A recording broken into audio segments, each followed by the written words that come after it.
Finalmente a versão final do Next 15 foi lançada, tá? E nesse vídeo a gente vai dar uma olhadinha aqui, fazer um overview das novidades que eles introduziram nessa versão nova.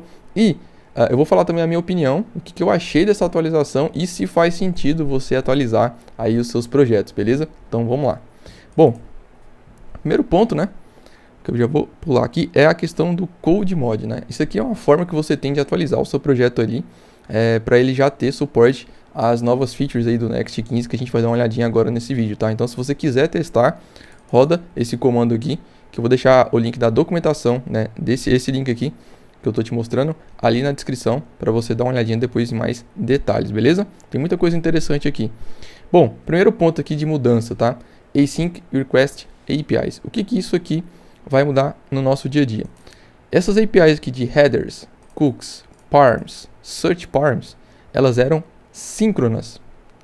Agora elas são baseadas em promises, ou seja, assíncronas. O que isso aqui muda? Aqui no exemplo ele já deixa claro pra gente, tá? Então antigamente você tinha acesso aos cookies, né? E bastava, por exemplo, aqui cookies store,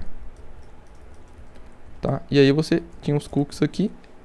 E aí você já podia sair, por exemplo, utilizando aqui Cookie Store. Só que agora é uma promise, tá? Então você tem que dar um await aqui. Aí sim você tem acesso ali corretamente, né? Dos métodos get, getAll e etc. Beleza? E o mesmo vale para os headers, para os params e search params. Então, o que são esses params e search params? São esses parâmetros que você recebe aqui na rota, tá?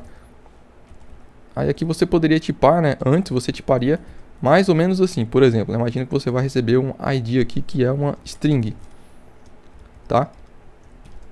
Dessa forma.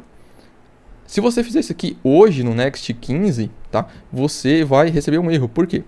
Quando você for acessar isso daqui diretamente, lembra que é uma promise, tá? É assíncrono. Então você tem que dar um await nesse params aqui. Por exemplo, se eu quisesse pegar o ID params ID. Do jeito que eu tipei, né? Ele está correto aqui, foi o que que o TypeScript me indicou. Porém, eu tipei errado, né? Não é assim que ele vem agora. Vem uma promise. Então, vou ter que colocar aqui, por exemplo, uma promise aqui por volta. Beleza? E aí sim, aí eu vou ter que, né? Se você vir aqui, ó, aí você vem aqui e coloca um await, tá? Aí sim você tem acesso ao ID. Em que situação isso aqui vai ser útil, né? Provavelmente, né, você que já está trabalhando com App Router, você sabe, mas para quem ainda não conhece, vai ser nessas rotas, né, que tem algum parâmetro dinâmico ali na rota, tá? Então, por exemplo, imagina que você tem uma página de users, tá? E aí você quer acessar uma página de detalhes de um usuário específico. Então, por exemplo, você vai ter o ID na rota e aí vai ter o page TSX, por exemplo, tá? Então, esse tipo de padrão aqui que você vai ter acesso, né, por exemplo, esse ID ou qualquer outro parâmetro que vier na rota ali, tá? Lembrando que esse nome aqui, né, ele tem que ser igual, tá? O que vem aqui, beleza? Mas basicamente é isso. E para você que não entende ainda essa parte aqui do Next, tá? Foi introduzida na versão 13 lá na App Router, né? Quando a App Router apareceu pela primeira vez. Lembrando que a gente está na versão 15 já do Next, né? E eu venho fazendo cobertura dos eventos do NextConf aí desde a versão 13, então já é o terceiro ano, né? A versão 13, a versão 14, agora a versão 15, que a gente vem acompanhando aqui no canal. Então se você curte Next, pô, se inscreve no canal, deixa seu like, seu comentário aí, isso ajuda demais, tá? E aproveitando, né, eu preciso falar da nossa parceira aqui do canal, que é a Rocket City, tá? Eu creio que todo mundo aqui já conheça, mas para quem ainda não conhece, a Rocket City é uma escola de programação, tá? Que atua aí desde 2017, já formou milhares de alunos aí. E a gente tem um cupom de desconto lá de 10%, tá? Dev Junior Alves. Mas eu vou deixar o link já com o cupom para você dar uma olhadinha nos planos que eles têm lá e nas trilhas individuais também, que o cupom também é válido para as trilhas individuais, tá? Então, se você está pensando em adquirir algum curso aí de programação, você que está iniciando ali na área, dá uma olhadinha no plano aí e com o nosso cupom de desconto aí você tem 10% de desconto, beleza? Então, dá essa força pra gente aí e mais uma vez agradecer a parceria ali com a Rocket City. Bom, voltando, seguindo aqui adiante, né? Então, entendidos aqui essas APIs assíncronas que a gente tem agora, tá? Um outro ponto, aqui sim, pra mim, fez diferença, tá? O que acontece? Se você acompanhou aqui os vídeos do canal na versão 14, ou você já trabalhou com a versão 14 do Next, você provavelmente já teve algum comportamento muito estranho ou no mínimo inesperado quando você subiu algo para produção por conta do cache do Next 14, tá? Eu acho que foi a maior reclamação que a comunidade teve em relação ao Next 14 foi o cache. Por quê? O que acontecia, para você que não sabe, não tá por fora da história. O cache do Next 14, ele era feito por default. Tanto aqueles até comentam, tá? Tanto nas route handlers, que são aquelas rotas API, né? Que você tem aqui do Next, na pasta pages ali chamava page. Esqueci o nome agora, mas é a rota que você tem aqui, por exemplo, de API, e aí você cria as suas rotas back-end, né? Vamos dizer assim, aqui dentro do Next, tá? Elas eram feitas com os métodos get, né? Elas eram cacheadas por default, tá? E o mesmo acontecia a nível de client-side também. O que isso acarretava? Como era feito por default, você não tinha explicitado que você queria o cache daquela rota ou daquela página. Ele já era feito por padrão. E isso gerava uns comportamentos muito estranhos, principalmente em produção, tá? Então tinha muita gente aqui, principalmente aqui na versão 14, onde isso foi introduzido, muita gente aqui nos comentários, que sempre que eu lançava um vídeo de cache, eu fiz alguns vídeos aqui explicando como é que funcionava o cache do Next 14 para você entender, tá? Ele continua funcionando, só que agora ele não é feito por default. Finalmente, né? Finalmente eles ouviram a comunidade e viram que isso era um erro, cara. Na minha opinião, e na opinião da maioria, provavelmente de vocês aí, também concordam que não faz sentido a gente ter esse tipo de cache por default, tá? Beleza, a ideia era performance, etc, mas isso trazia tantos problemas ali em produção, tanto comportamento inesperado, que era mais, os problemas eram maiores do que os benefícios, certo? Então, finalmente agora, Next 15, não temos mais cache por default, tá? Agora, se você precisa, né, de fazer o cache, você precisa de fato explicitar que você vai utilizar o cache ali naquela rota ou naquela página, tá? Além disso, a gente tem agora uma diretiva nova também, tá?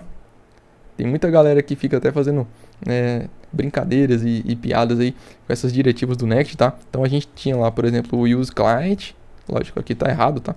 Isso aqui é a nível de rota, mas a gente tem o use server também, né? Use server para indicar quando você vai criar, por exemplo, uma server action, uma server function, tá? E agora a gente tem mais uma, tá? Que é o use cache.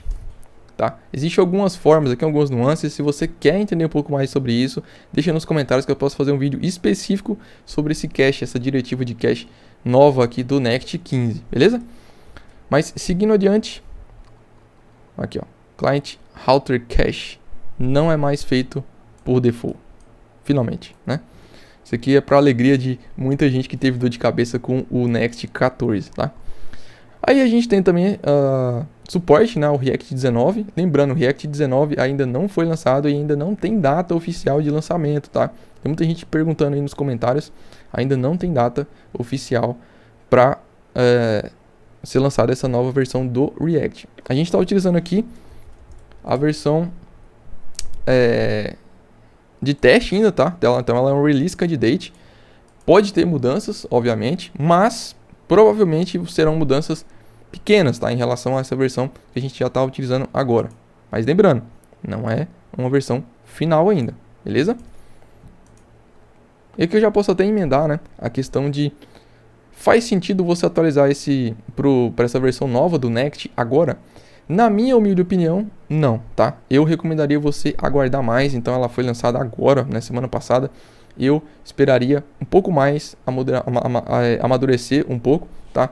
E entender, né, a questão de comportamento, como é que tá isso aqui em produção, e principalmente se você tem projetos que tem um volume muito alto de usuários, tá? Então é sempre bom ter um pouco de cautela nessas atualizações. Eu sei que dá vontade a gente sair atualizando os nossos projetos, mas no dia a dia, na vida real, não é bem assim, tá? Eu recomendo você atualizar os seus projetos que você tem de estudo para você testar e ver essas novidades, ver ali, por exemplo, sentir um pouco como é que vai ser essas mudanças aí no seu dia a dia, o que isso aqui vai agregar ou não, tá? Mas atualização de projetos grandes que já estão em produção, que já tem usuário utilizando, eu recomendaria você aguardar um pouco, beleza? React Compiler, ele também já tem suporte, tá? O React Compiler, para você que ainda não sabe também o que é isso daqui, tem um vídeo no canal, vou deixar o link aí e o card aqui para você dar uma estudada e aprofundar um pouco mais disso aqui depois. Mas, cara, esse aqui, para mim, é a novidade que eu tô mais ansioso para chegar à versão final logo ali no React 19, tá? Os erros também, né? Eles fizeram as melhorias nas mensagens de erro, então agora tá bem mais interessante, tá um pouco mais detalhado, né? O que está acontecendo, principalmente quando a gente tem esses erros de hydration, né? Então, olha como é que era no Next 14, olha como está no Next 15 agora, né? Então, ele já te mostra aqui exatamente o que está acontecendo. Cara, isso aqui é sensacional, essas mensagens de erro mais descritivas, né? Ajuda bastante ali durante o desenvolvimento. Turbo Pack, novidade também, então sempre está mais rápido, etc. Eles estão sempre trabalhando em deixar ele mais performático. A gente tem esse Stack Router Indicator. Basicamente, né, vai ficar um pop-upzinho aqui indicando qual que é a rota que ela é estática, né? Nesse caso aqui, por exemplo, seria uma rota estática. Então, se eu vim aqui, por exemplo, como não vai ter mudança de... Aqui naquele caso também, né, ia continuar sendo estático, tá? Então, são rotas que são geradas aqui e não são, obviamente, dinâmicas, né? Bom, o que mais que a gente pode falar aqui?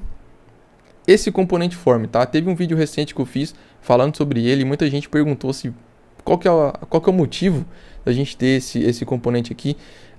O seguinte, a gente tem, né, como se você não viu o vídeo anterior ainda, eu recomendo você ver lá e depois você voltar aqui, inclusive. Mas basicamente a gente tem esse novo componente que vem de dentro do próprio Next, tá? Então Next Form, e tem esse componente form aqui que tem, né, recebe essa action e tal. Essa action aqui, se você reparar bem, ela é uma rota do próprio projeto. Então imagina que você tem uma página ali, search. Beleza. Se eu vim aqui, por exemplo, e criar uma rota, deixa eu ver se eu já tenho, não tem. Criar uma rota form, page tsx, e fizer isso daqui, tá? Vou copiar, colar aqui. Beleza? E aí vou ter uma, aqui eu já tenho uma rota search, tá? O que acontece? Quando você der o submit nesse formulário aqui, deixa eu voltar. Quando eu submeter esse formulário, o que vai acontecer na realidade, ele vai ter acesso, né? Vai ter essas features aqui de prefetching, tá? Então, quando o layout ele estiver visível, né? O layout, ó, quando o form, esse componente aqui, ele estiver visível, então o layout e o loading, né? Que são esses arquivos especiais, vamos dizer assim, né? A gente pode ter um layout por volta de cada página e por volta de tudo, né? A gente vai ter sempre o root, que é esse carinha aqui, tá? Esse aqui é obrigatório, os demais aqui a nível de rota, não. De novo, se você ainda não sabe sobre esses arquivos especiais, esses special files, né? Que o Next chama, que são, por exemplo, arquivo layout, o page, né? Que você tá vendo aqui, mas também tem o loading e etc. Tem vários outros, tá? Se você quer entender um pouco mais sobre isso, tem vídeos aqui no canal, tem playlist específica só sobre a App Router aqui no canal, tá? Para você entender mais sobre essas features que foram introduzidas lá no Next 13, beleza? Bom, voltando, o que acontece? A gente tem acesso a esse prefetching, tá? Então ele vai fazer esse prefetching da rota que você passou aqui na action. Essa parte aqui para mim é a mais interessante, tá? Que é esse Client Site Navigation. Então, na submissão, os layouts que são compartilhados e o estado do lado do cliente, eles são preservados. Isso aqui traz muita performance, tá? Então, para isso que esse componente serve. Ele é muito útil nessa situação, quando você tem, por exemplo, ó, um formulário que ele navega para uma outra página. Imagina que você tem uma página de busca, nesse caso aqui, né? Então, você tem um input aqui de query, e quando você submete, você vai redirecionar o seu usuário para uma página de resultados. Nessa situação, esse componente aqui ele é sensacional. Por quê? Tinha como fazer isso aqui de forma sem utilizar ele anteriormente? Claro que tinha, tá? Só que ele simplifica muito. Quer um exemplo? Aqui na própria doc tem, tá? Olha a quantidade de coisa que você tinha que fazer antes, tá? Para poder ter um comportamento parecido com aquele componente lá. Aí você vem para esse código aqui, e aí você vem para essa forma, tá? Qual que é mais simples? Agora, eu recomendo você utilizar esse form aqui. Bom, Eu, de novo, aguardaria um pouco, tá? Porque eu não sei ainda como é que tá o comportamento disso daqui em produção. Eu fiz os testes aqui local e etc, então funcionou super bem. Porém, eu não sei como é que isso aqui se comportaria muito bem em produção, tá? Em aplicações maiores e etc. E eu também não sei como ele tem esse uso muito restrito hoje, basicamente para essa situação aqui. Eu não sei se ele pode ser, talvez, descontinuado no futuro ou mudado algum API aqui, algum comportamento, enfim. Então, de novo, aguardaria, né, pra gente ver aí as cenas dos próximos capítulos, beleza? Mas basicamente era isso, tá? Agora tem suporte ao TypeScript, né? Então, finalmente, né, a gente tem esse tipo de coisa. E, no geral, né, eu achei uma atualização, vou ser bem sincero pra vocês, bem fraca, tá? Ela trouxe algumas novidades interessantes? Sim. Mas nada muito gritante, né? Na minha opinião, a última atualização que a gente teve ali, que de fato trouxe muita novidade, foi o Next 13, tá? Que introduziu o App Router, com suporte aos React Server Components e etc, tá? A versão 13 do Next foi realmente assim, mudou da água pro vinho. É um divisor de águas, tá? É um antes da versão 13 e o depois. Mas a versão 14 foi, né, algumas melhorias pontuais, algumas novidades assim mais menores, né? Porém, né, no Next 15 também seguiu esse mesmo padrão, tá? Então eles estão jogando bem seguro, vamos dizer assim, nada muito revolucionário, pelo menos na minha visão, tá? E aí, o que você achou dessa versão nova do Next? Curtiu essas novidades? Vai atualizar os seus projetos aí? Deixa aqui nos comentários, beleza? Lembrando dos links que tem aqui na descrição para você, cupom de desconto lá da Rocket City, tá? E outros links úteis aí para vocês também. Então é isso, galera. Grande abraço, se inscreve no canal, deixa seu comentário e até a próxima.